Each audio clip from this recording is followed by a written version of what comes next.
평안하시죠? 12월의 첫 번째 날입니다. 어느새 이렇게 이해 마지막 달에 섰습니다. 특별한 지혜가 또 축복이 이번 한 달에 우리 가족들 모두의 삶에 풍성하시기를 주님의 이름으로 축원합니다.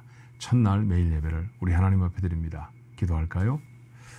지나간 11달 하나님의 은혜로 살았습니다. 시간 베풀어 주시는 은혜가 얼마나 컸던지 지나간 달 11월 달에는 특별히 베푸신 은혜를 깊이 묵상하며 지났던 시간이었습니다. 벌써 이렇게 올해 마지막 달에 이르렀습니다. 다짐했던 것 저희 잘하고 있습니까? 하나님 앞에 부끄러운 삶은 없나요? 약속했던 것들 다 하지 못한 것 우리에게 있지는 않습니까? 또 우리가 정말 얻고 싶었던 하나님의 응답을 받고 싶었던 간절한 기도의 제목들 실망하지 않고 여전히 하나님 앞에 기도하고 있나요? 저희들을 돌아보며 잘 정비할 수 있는 복된 한 달이 될 수 있게 도와주옵소서. 그 첫날을 하나님의 말씀으로 엽니다. 저희들에게 말씀하여 주옵소서. 마땅히 기도할 바들을 알게 하여 주옵시고 마땅히 따라가야 할 길들을 보게 하시며 그 길을 행하여 나아갈 수 있는 힘과 용기도 하나님 허락해 주시옵소서. 예수님의 이름으로 간절히 기도하옵나이다. 아멘. 오늘 함께 부를 찬송은 새 찬송가 288장입니다. 예수로 나의 구주 삼고라고 하는 찬송이에요. 제가 정말 좋아하는 찬송 중에 하나인데 1절의 가사가 이렇습니다. 예수로 나의 구주 삼고 성령과 피로써 거듭나니 이 세상에서 내 영혼이 하늘의 영광 누리도다. 저는 이 구절이 참 좋아요. 이 세상에서 내 영혼이 하늘의 영광 누리도다. 바른 땅에 딛고 살아도 영혼은 하나님의 나라를 경험하는 삶. 그게 그리스도인의 삶이죠. 그런 삶을 우리에게 주신 하나님 앞에 감사하고 또 그런 삶을 결단하면서 우리 같이 한번 288장 함께 찬송합니다.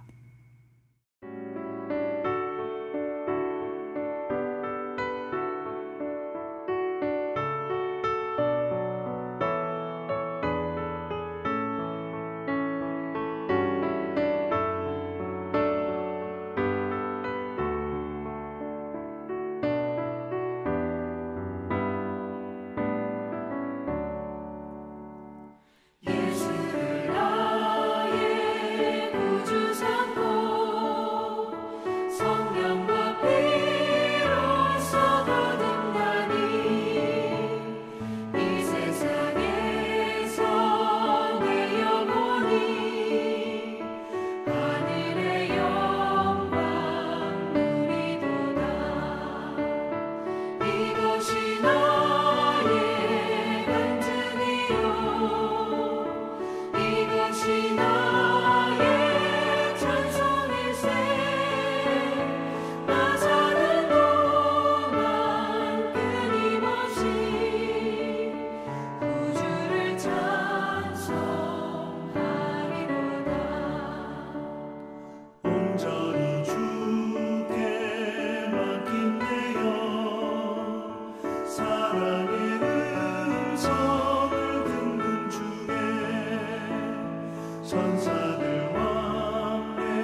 오늘 주신 하나님의 말씀은 골로새서입니다.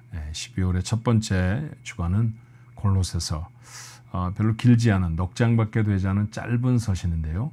그 서신의 첫 번째 부분을 오늘 나누겠습니다. 1절부터 8절 말씀까지 우리 같이 한번 읽어볼까요?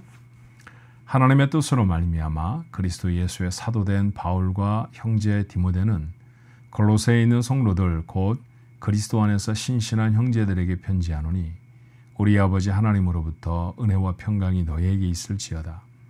우리가 너희를 위하여 기도할 때마다 하나님 곧 우리 주 예수 그리스도의 아버지께 감사하노라. 이는 그리스도 예수 안에서 너희의 믿음과 모든 성도에 대한 사랑을 들었으며 너희를 위하여 하늘에 쌓아둔 소망으로 말미암음이니 곧 너희가 전에 복음 진리의 말씀을 들은 것이라.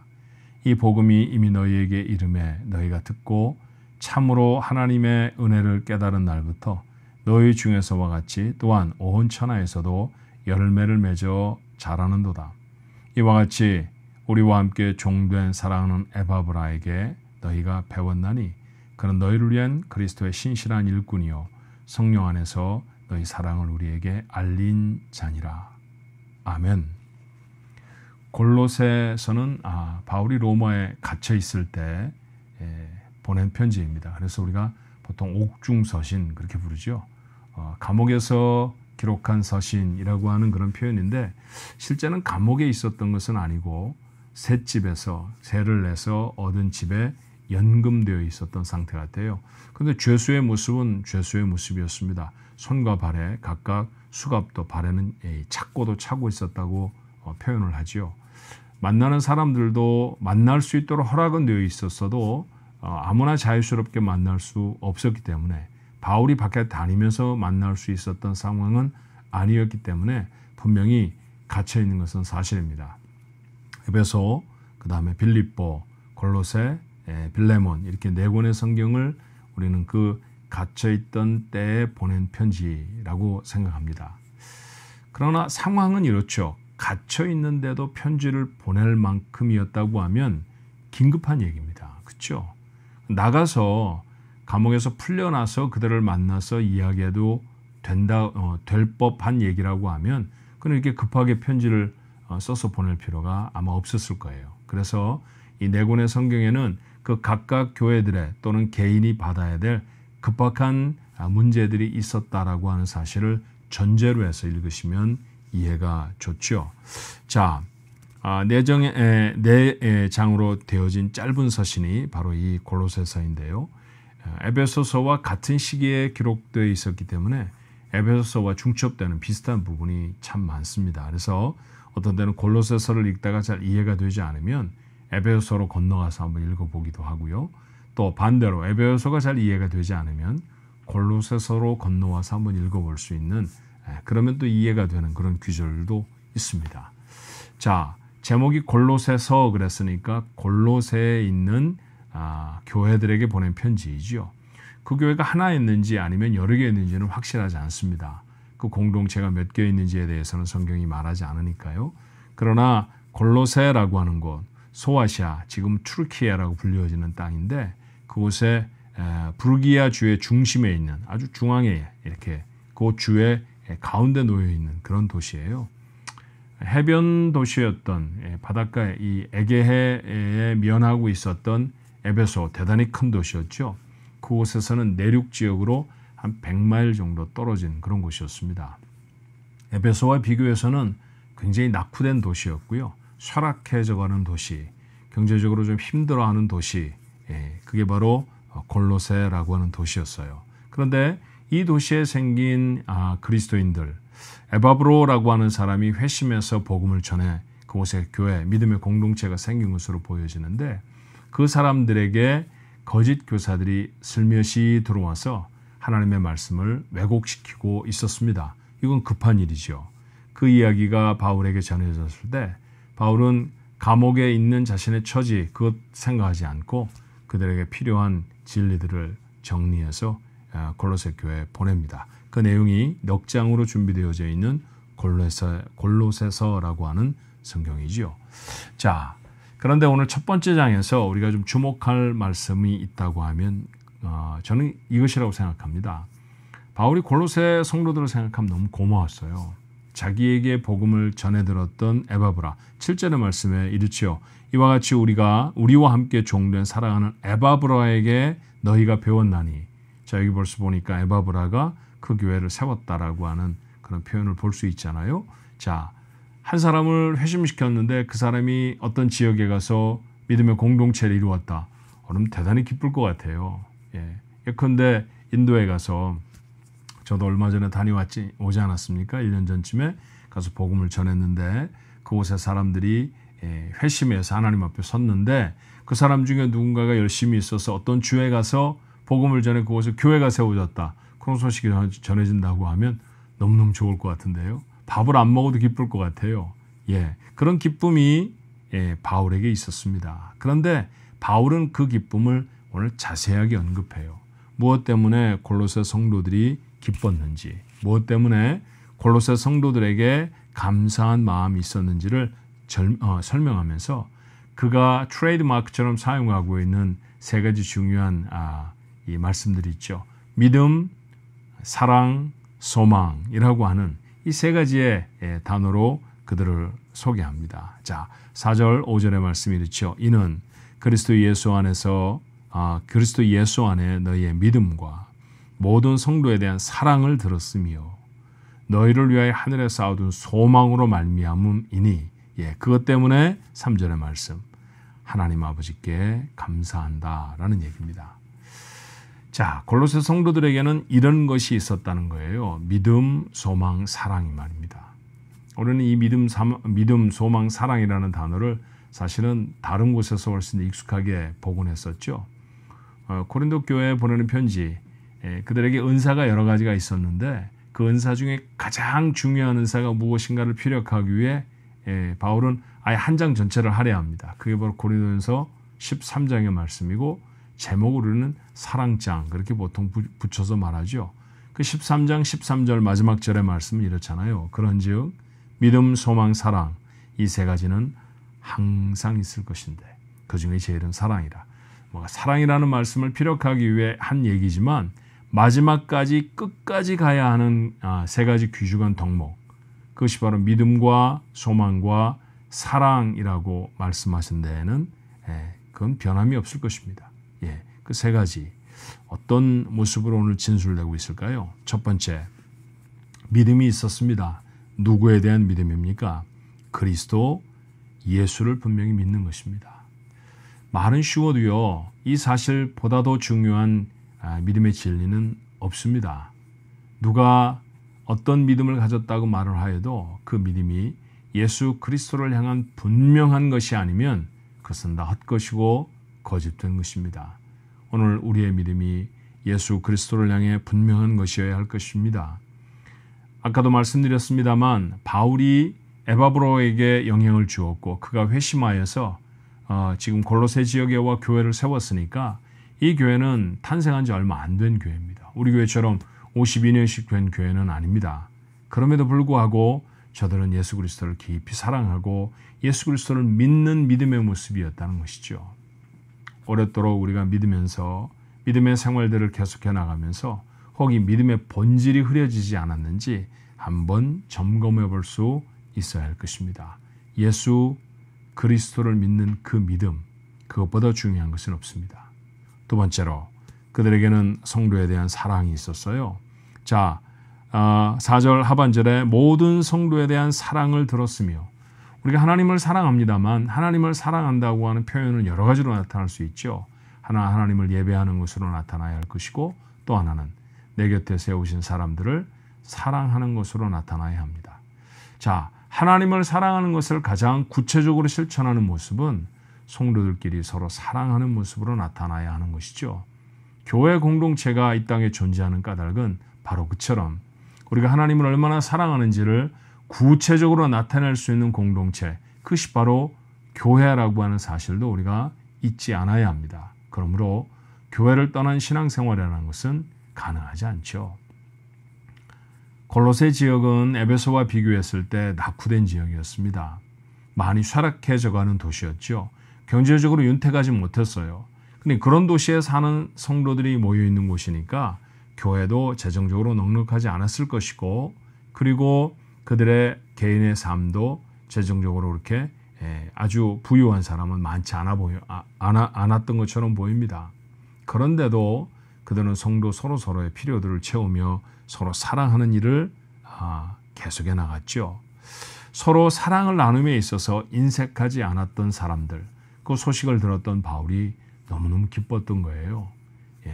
성도 서로가 서로 사랑하는 모습처럼 이 사도의 마음을 기쁘게 한 것이 없었습니다. 더 나아가 오늘도 그런 모습은 하나님의 마음을 기쁘게 하는 삶일 줄로 믿습니다. 세 번째로 5절의 말씀이죠. 너희를 위하여 하늘에 쌓아둔 소망으로 말미암음이니. 소망이 있었습니다. 여러분, 소망이 참 많잖아요. 우리 아이가 좋은 대학에 가는 것, 내가 건강이 회복되는 것, 내가 하고 있는 비즈니스가 잘 되어져서 경제적으로도 윤택해지는 것. 여러분, 이런 소망들을 가질 수 있습니다. 그러나 믿음의 사람의 소망은 이것에 더 넘어서야 하는 것이죠. 지금 조금 전에 제가 드렸던 말씀과 같은 그런 소망은요, 예수를 몰라도 얼마든지 가질 수 있습니다. 예수님 모르는 사람은 부자 되기 싫어하나요? 예수님 모르는 사람도 자기 자녀가 좋은 학교 가기를 바라죠. 그런 소망은 믿음과 별로 관계가 없는 소망들입니다. 그러나 믿음 안에서 우리가 갖게 되는 소망은 무엇인가요? 하늘의 소망입니다. 가장 궁극적인 소망이라고 하면 이 땅에서의 삶을 마칠 때 우리 하나님의 나라에 설 것이라는 소망을 갖죠. 오늘 우리가 한 모든 행위들이 하나님 나라에서 상으로 우리에게 주어질 것이라는 소망을 갖습니다. 오늘 내가 행하는 일들이 세상 사람들이 잘 알아주지 않는 것이라 할지라도 하나님이 기억하시고 하나님이 가치를 부여하시는 것이라고 하면 그것이 우리의 삶의 가장 중요한 원리가 되어져야 한다는 사실도 우리는 그렇게 소망 가운데 갖습니다. 이런 소망을 뭐라고 하나요? 이걸 바로 하늘의 소망이라고 말하죠. 자, 교회는 선교하느라고 애를 씁니다. 우리가 아지 못하는 곳에 가서 복음을 전하고 그들에게 하나님을 섬기는 믿음의 공동체가 되어지도록 여러 모양으로 돕죠. 세상은 이런 일들을 얼마나 잘 알까요? 얼마나 많은 가치를 두겠습니까? 별반 그렇게 크게 가치를 두지 않을 거예요. 하지만 하나님은 그렇게 하나님의 나라를 확장하고 하나님의 자녀, 잃어버린 자녀를 하나님께로 돌리는 일을 너무너무 기뻐하신다는 사실을 우리가 압니다. 어디에서 있는 기쁨인가요? 하늘에서 있는 기쁨입니다. 그 하늘의 기쁨을 생각하고 오늘 이 땅을 살아가는 사람, 오늘 그것이 바로 하늘에 쌓아둔 소망이라는 것이죠. 여러분의 소망은 이 땅에 지나지 않는 것입니까? 아니면 하늘의 소망으로 품고 계십니까? 자, 하늘을 11달이나 살았습니다. 이제 이해 2023년 하나님이 선물로 주신 귀한 시간 30일여밖에는 남지 않았죠. 이 시간 동안에는 한번 우리의 삶을 돌아봤으면 좋겠어요. 나는 정말 믿음을 가지고 살아가는 사람인가? 나는 정말 하나님이 내 곁에 주신 사람들을 사랑하며 사는 사람인가?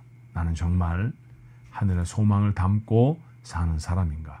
오늘 그런 사람으로 살아갈 때 오늘 바울이 너희들을 위해서 참 기쁘다라고 말했던 것처럼 우리의 삶도 하나님의 기쁨이 될 줄로 믿습니다. 삶을 돌아보아 하나님 앞에 부족한 믿음, 부족한 사랑, 또 연약한 소망을 새롭게 하는 귀한 한 달이 되어지시기를 주님의 이름으로 축원합니다. 기도하겠습니다. 은혜와 사랑이 많으신 하나님, 오늘도 저희들에게 주의 말씀을 주시니 감사합니다. 골로새서를 통해서 바울이 그 교회 사랑하는 성도들을 마음에 담고 얼마나 귀하게 여기는지를 보았습니다. 저들에게 믿음이 있었기 때문이고 저들이 서로 사랑하는 사람들이었기 때문이며 저들이 하늘의 소망을 쌓는 사람들이었기 때문입니다. 이 모습이 저희들의 모습이 되게 해 주시옵소서. 하나님 아버지, 지난 11달 이 일에 부족하게 살았다고 하면 저희들에게 새 힘 주시고 새 능력 주셔서 이 마지막 달에 잘 살아내 하나님의 기쁨이 되는 우리 온 가족들이 되게 하여 주옵소서. 특별히 이 한 달 하나님 사랑하는 우리 가족들, 우리 하나님 앞에 한해도록 기도하는 제목들이 있었다고 하면 그 기도가 응답되는 복된 시간이 되게 하여 주옵시고 하나님의 응답을 얻는 귀하고 아버지 하나님 행복한 삶들이 되어지도록 은혜를 베풀어 주시옵소서. 병든 자를 낫게 해 주옵소서. 해묵은 문제들을 해결하는 귀한 은총도 주님 허락해 주시옵소서. 하나님 나와 함께 하시고 그 하나님 분명히 내 편이시라고 하는 사실을 기도응답을 통해 다시 확인하는 우리 가족들 모두가 되어지도록 하나님 함께하여 주시옵소서. 특별히 교회도 하나님 앞에 맡깁니다. 새해를 준비하는 아버지 하나님 한 달로 지나갈 것입니다. 아버지 세워주신 귀한 아버지 하나님 계획들, 그 일들을 수행하고 감당할 일꾼들을 저희가 부르기를 원하옵나니 하나님 사랑하는 종들이 일어설 수 있게 도와주옵시고 하나님의 교회에 헌신할 수 있게 도와주셔서 아버지 하나님 맡겨주신 사명 잘 감당해 하나님 앞에 영광을 더 크게 돌릴 수 있는 2024년이 되도록 그 귀한 한 해를 준비하는 복된 12월이 되게 해 주시옵소서. 예수님의 이름으로 간절히 기도하옵나이다. 아멘.